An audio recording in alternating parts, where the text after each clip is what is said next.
Hello and welcome. Thank you for letting us join and present to the Dakin Chamber of Commerce. I'm Blair Hofstetter, this is Ashley Sokup, and Lupe Demas. We are at the Meridian FBLA chapter. Today we would like to talk to you about a growing problem that's affected millions of people today, identity theft. Not only can it affect you and I, but it has also affected people like Will Smith, Bill Gates, Tiger Woods, Oprah Winfrey, and many other celebrities. First, we would like to start off by understanding the threat. Then move on to the types of attacks and how to protect yourself. And finally conclude with what to do if you are a victim of identity theft. The question stands, what is identity theft? Well, identity theft is a crime in which an imposter obtains key pieces of a person's information. This information is retained without the person's permission, and it can damage your finances, credit history, and your reputation. To better understand this, someone becomes a victim of identity theft. That means that by the time you finish listening to me read this, you may be a victim yourself. Identity theft is one of the fastest growing crimes today. It's happening every year, and all types of people are targeted. Keep in mind that identity thieves can use any form of identification against you.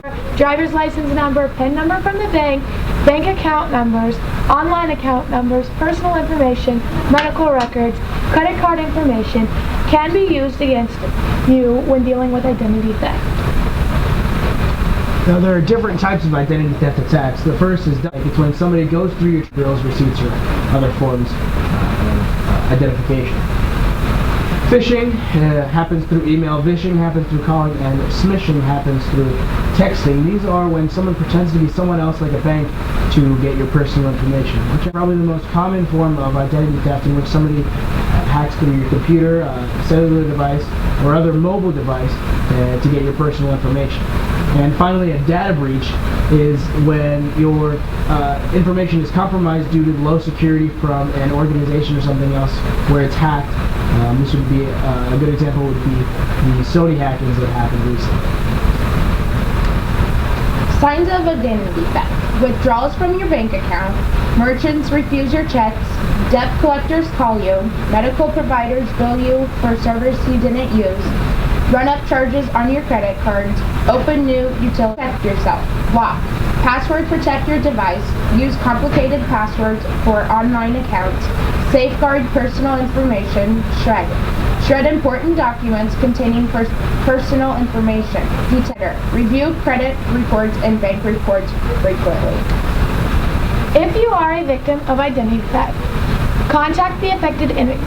File an identity theft affidavit with the Federal Trade Commission or report a file to the police with the affidavit. Protect your credit. Close accounts that have been tampered with, and place a fraud alert on all your credit reports. Something else that you can do is make sure that you call one of your nationwide credit reporting companies.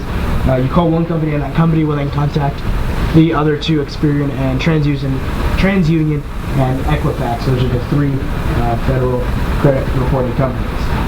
And also this fraud alert that Blair talked about is good for 90 days. In conclusion, prevention of identity theft begins with you. Do not give out your information freely, and keep a close eye on your credit card bills, and shred them when disposed of. Never leave your wallet or purse unattended. If you find your local police, credit bureaus, and the creditor involved as soon as possible. Thank you for your time and attention. We hope you have picked up some tips on how to reduce your identity theft. You can always contact the federal. I'm sure that if there are any other questions, we'd be happy to try and answer them. Thank you for giving your attention during this presentation on identity theft. And remember,